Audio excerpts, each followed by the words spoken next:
sa inyong estado sa buhay, hindi siguro nakapagtataka na may mga tao na pupunta sa inyo, hihingi ng payo. And the best you can, you would give them advice para matulungan sila at maisalba sa anumang usap. Or sometimes we are the ones asking for advice. So, what is the best advice we receive? And what must be the advice we gave sa mga tao? Yung magawa natin yung tamang payo at magawa ng tao na pinayuhan yung tamang pagsunod, at the moment, I believe, for me, it's God's will. May God help us na sa ating buhay ngayon, anuman tayo may pinagdadaanan o anuman ang kanagahan sa buhay, whether you are in that life ngayon o kami sa ministry, may we all decide, magdesisyon tayo, lumakad ayon sa kalooban ng Diyos. Yung bang walang pinakamainam na gawin araw-araw, kundi yung gawin yung nais ng Diyos para sa tamang direksyon ng buhay. Yun lang ang tanging paraan para mapanuto ang ating kinalagay sa ating buhay. Yung gawin yung kalooban ng Diyos at maging desidido tayo. Whatever it takes, we will walk in God's will. Magandang araw po sa ating lahat. I'd like to say, una sa lahat, congratulations sa ating mga kasamahan sa ating squad who were promoted. And again, the Bible says, a promotion coming from the Lord. So ito po ay sa Diyos galing, and I believe you deserve it. And that's why we salute you. Congratulations po. And for those who are still waiting to be promoted, your time will come. So nagagalak po tayo, kapiling natin ngayong hapon ng mga kapatid natin sa iba-ibang lugar, dito of course sa Bulacan, sa ating buong bansa. And also we are having some audience from outside the country. So you join us. Ito po ang inyong likod, Fred de Guzman, ang life coach ng Squad 244 ng Philippine National Police Santa Maria, wherein the government has the desire to have internal cleansing para lalo pang mapag-igi ng ating mga kapulisan ang kanilang pagsiservisyo. So, we have with us Patrolman Jason Reville, Police Corporal Joderick Benedictus, Police Staff Sergeant Adio Burgess, Police Master Sergeant Fernando Datig, Police Master Sergeant Michael Bermejo, kasama rin po natin of course si Police Master Sergeant Ryan Garcia, Police Senior Master Sergeant Will Ray Guillermo, and of course sa ating Assistant Squad Leader na si Police Chief Master Sergeant Sir Joseph Aquino, at sa pangunguna po ng ating ginagalang ang Deputy po ng ating Santa Maria Police, si Police Major Dale Alan Batle, ang ating Squad Leader.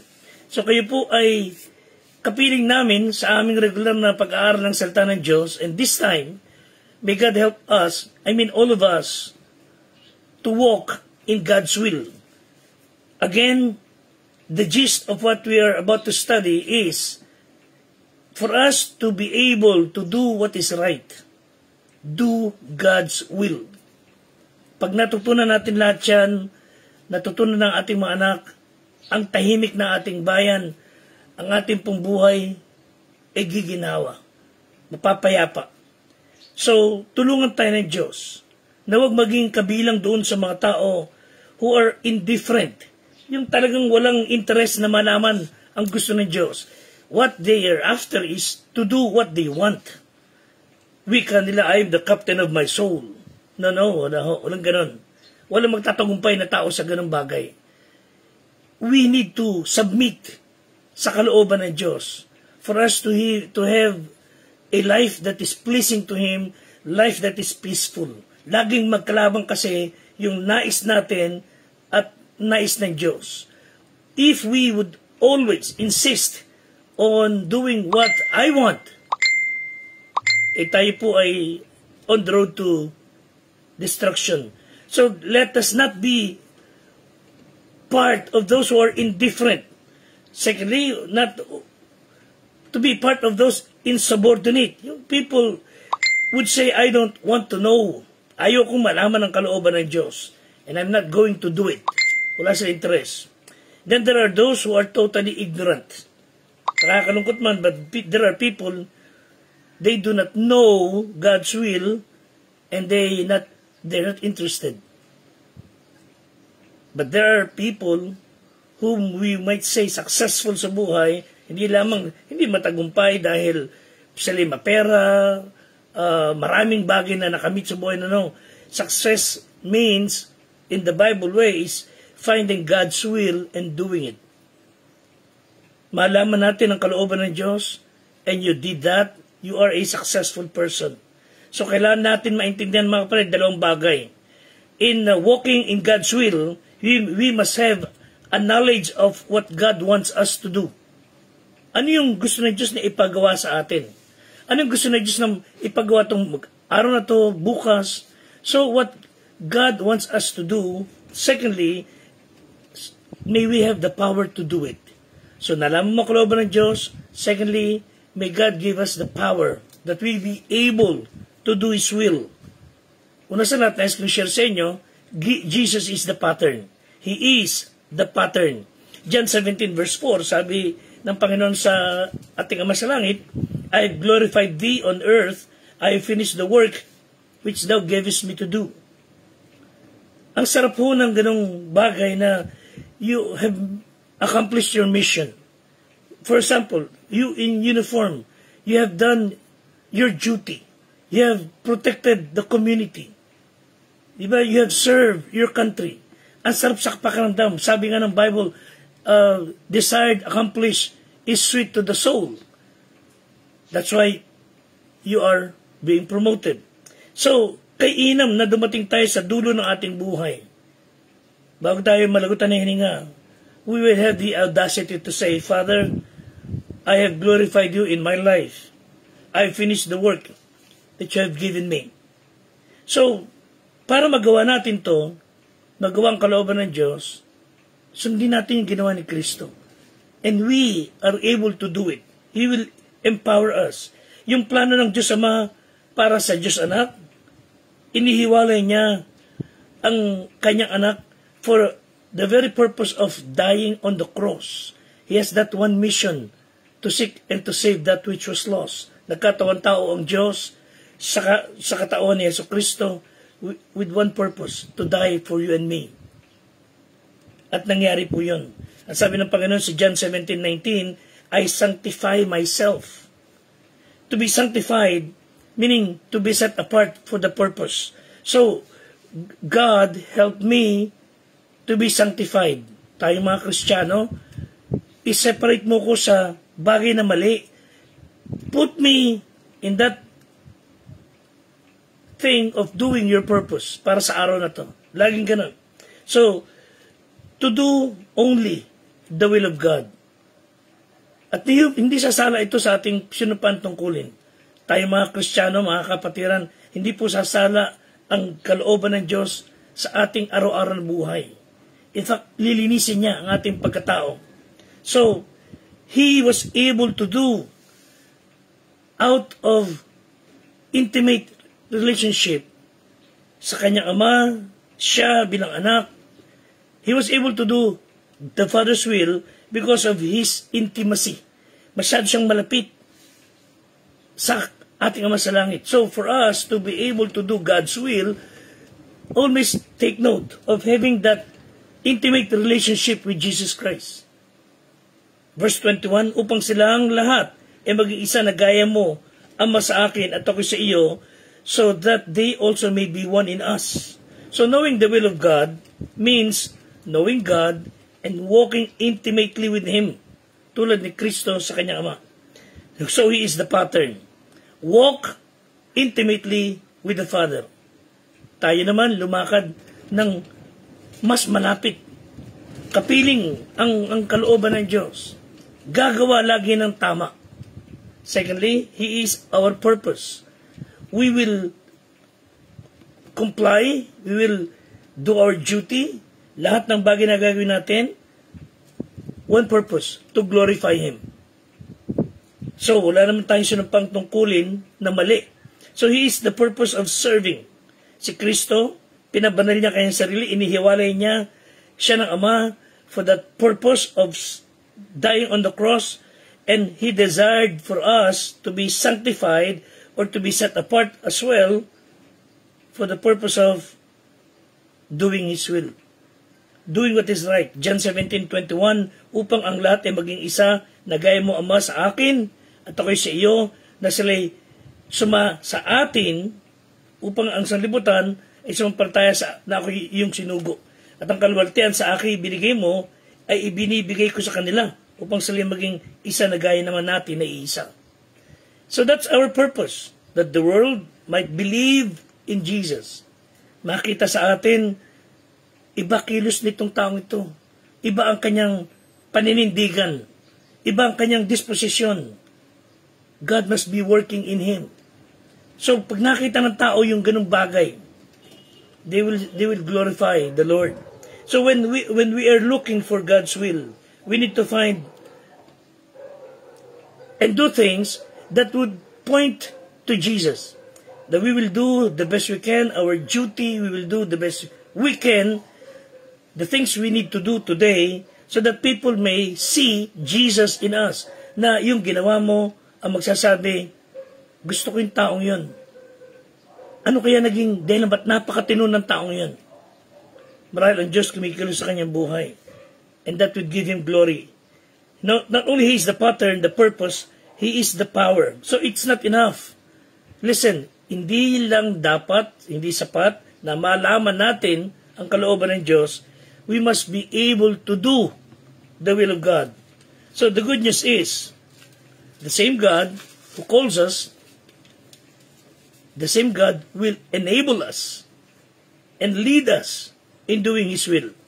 Salamat sa Diyos. Susunod na lang tayo. Everything has been properly placed. It's in verse 23, wika ni Kristo, I in them, thou in me. So God, the Holy Spirit is in us. So the Holy Spirit will work through us. The Holy Spirit will help us. He is the one to empower us to live for Him, to do His will. So, again, what is the will of God? What is that thing that we need to walk araw-araw? This is it. It is letting Jesus live His life through us and Him receiving the glory. Meaning, every day of our life, we will do what is the right thing. Na itong gagawin ko ito, this will glorify Him. And this is what He will do kung siya nasa kalagayan ko. Kaya nga, ang kalooban po ng Diyos is not a formula. It's not even a roadmap. It's an outcome of our deep relationship with Him. The more we are living closer to God, mas malalaman natin ang kalooban ng Diyos. So, God has a purpose para sa atin. Just as He has a purpose for God the Son. He has worked for us to finish tulad ni Kristo. Nais mo bang sa dulo na iyong buhay, you would say, tulad ni Kristo, Ama, I finished my course. I've finished the work you have given me. Salamat sa Diyos. So, Deuteronomy 8:6, at yung tutuparin ang mga utos ng Panginoon mong Diyos, na lumakad ka sa kanyang mga daan, matakot ka sa kanya. 1 John 2:17, ang sanglibutan ay lumilipas at ang masasampitan nito, datapat ang gumagawa ng kalooban ng Diyos mananahan magpakailanman. Yung gumagawa ng kalooban ng Diyos will live forever. So, again, upang makasunod tayo sa kalooban ng Diyos, for us to be able to walk in the will of God, one, perceive His will. Ano ibig sabihin nun? Start with knowing His will. Knowing His purpose. And then, pag nalaman mo, do it. Just ask the Holy Spirit to give you guidance, to give us, to empower us. So first guidance is, tinan niyo po, 1 Thessalonians 4, 3-5. Again, it's always a war between the flesh and the spirit. Ang nais na ating laman, sumuway, magkasala, talikuran ng Diyos, but the Holy Spirit within us will help us to accomplish His will. So, pursue His will.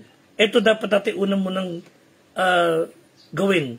Try to ask God to help us exercise self-control over our physical bodies. Sapagat itong kalooban ng Diyos, sa makatuwid ang inyong pagpapakabanal na kayo'y magsiilag sa pakikiapid ng bawat isa sa inyo'y makaalam na maging mapagpigil sa kanyang sariling katawan sa pagpapakabanal at kapurihan, hindi sa pita ng kahalayan na gaya ng ginagawa ng mga hintil na di kilala Diyos. Whenever this flesh would do his own thing, we will not be able to do God's will.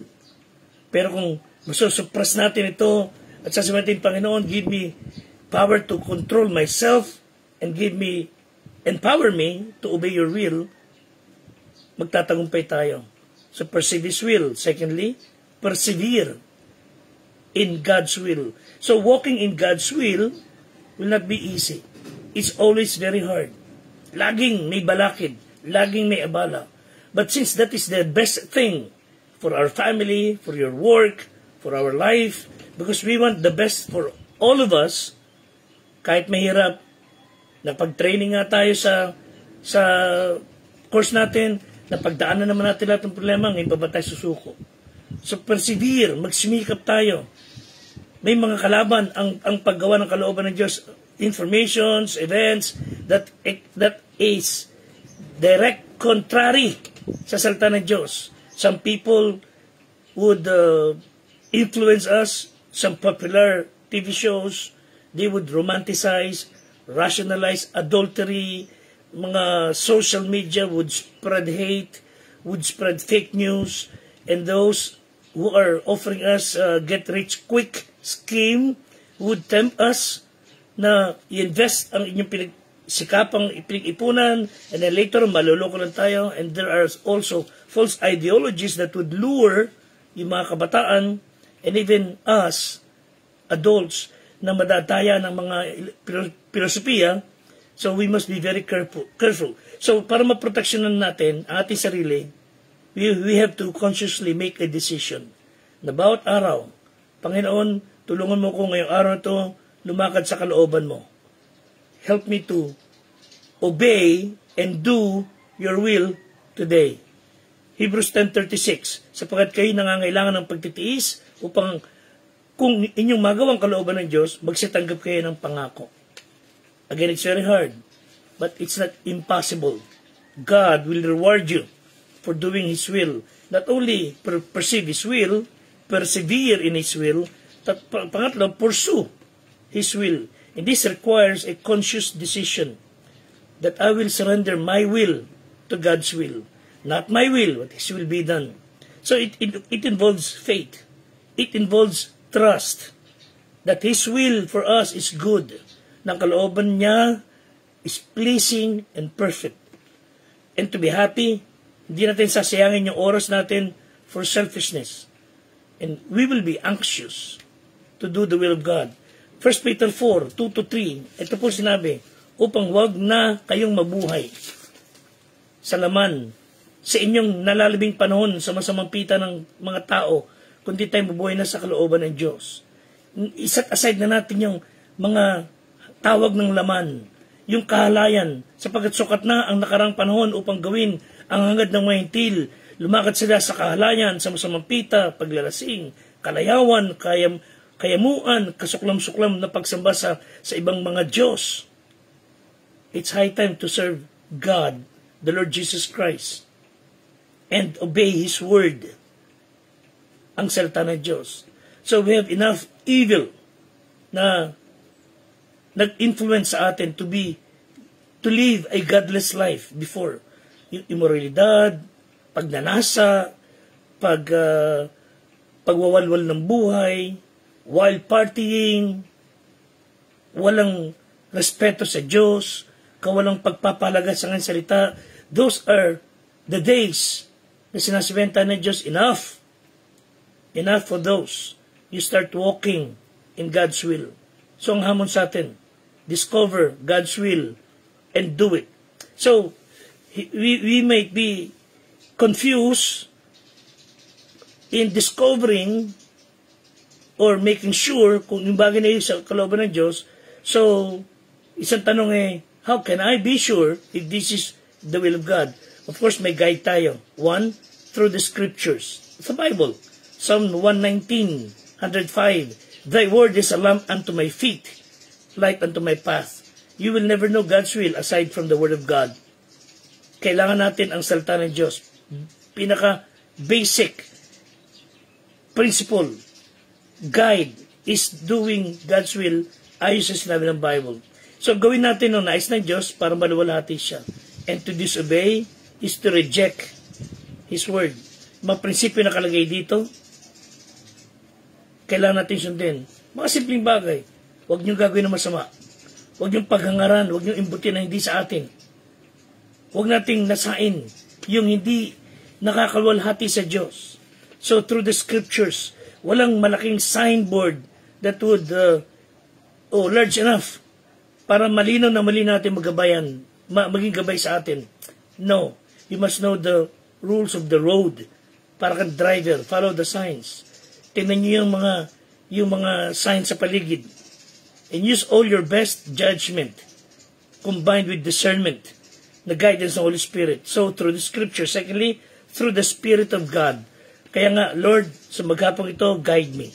Philippians 2:12-13, sabi ng Bible, wherefore, as ye have always obeyed, not as in my presence only, but now much more in my absence. Sabi ni Paul, work out your own salvation. Meron ka ng kaligtasan, work it out with fear and trembling. Meron ka ng salita ng Diyos, meron ka ng kaligtasan, you work it out. Para kang merong muscle na, you work it out para tumibay, lumaki pa muscle.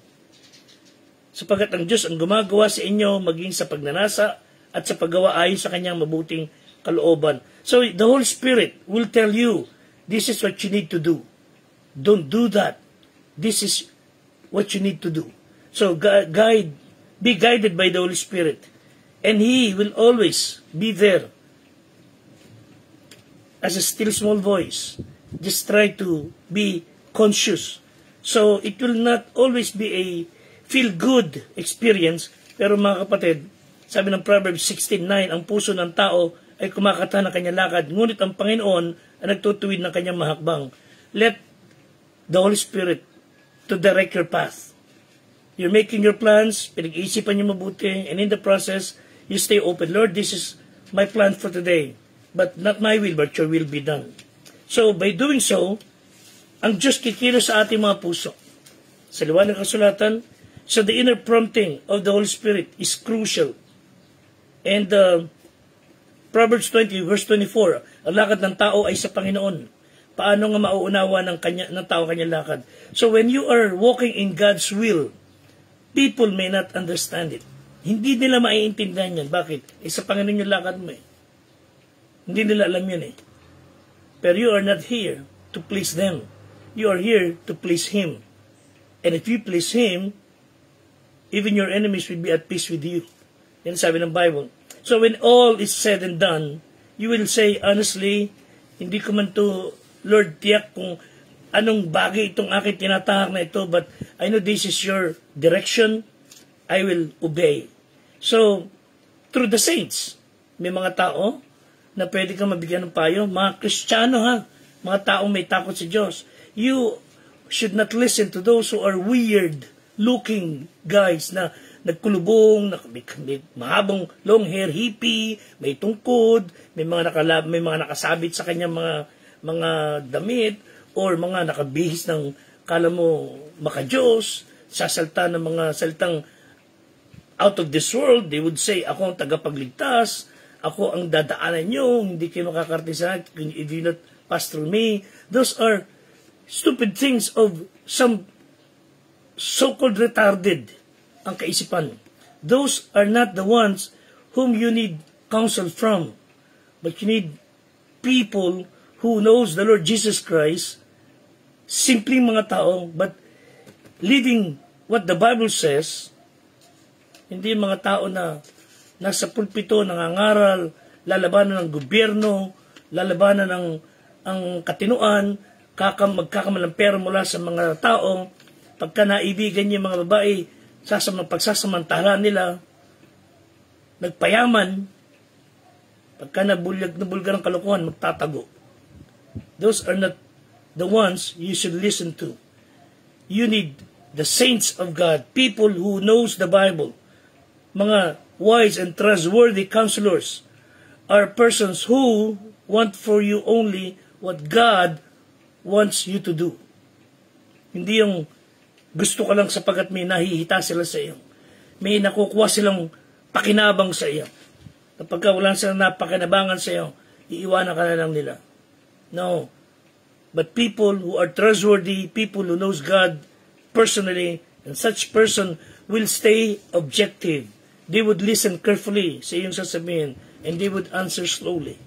They will give you sincere guidance from God's Word.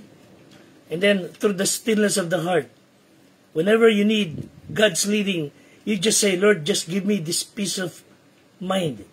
Give me that peace. Kung ito talaga nais mong gawin. Colossians 3:15. At maghari sa inyong puso ang kapayapaan ni Kristo. Ni Jay, tinawag din naman kayo sa isang katawan at kayo maging mapagpasalamat. Make sure you have that peace of mind. Peace in your heart. Doing that thing. If you're not sure, try to seek counsel. And pray hard. And the Lord will give you the right person. Of course, narito mga life coaches. And some other people who knows the Lord Jesus Christ. So, the will of God for our lives is not some high-sounding theory. It's a reality in life. Makikita nyo, araw-araw, nakataya palagi, Lord, ano gusto mong gawin ko? Just guide me. And we have to live out His will. Talagang kailangan sundin natin mabuti. And doing God's will demand a decision. Lagi, as I've said, you need to decide, I'm willing to do God's will today. And I'm willing to know it and do it. And that decision requires faith and action. You cannot see the end, so you have to trust Him in faith and then step out. So you have to act. Faith and obedience are like twins. They go together. Hebrews 11:6. Without faith, it is impossible to please Him. For he who comes to God must believe that He is, and that He is a rewarder of those that seek Him. So in closing, God's will is letting God live His life in us and do the right thing all the time. So may God bless us. May God give us peace. And until next time, maraming salamat po.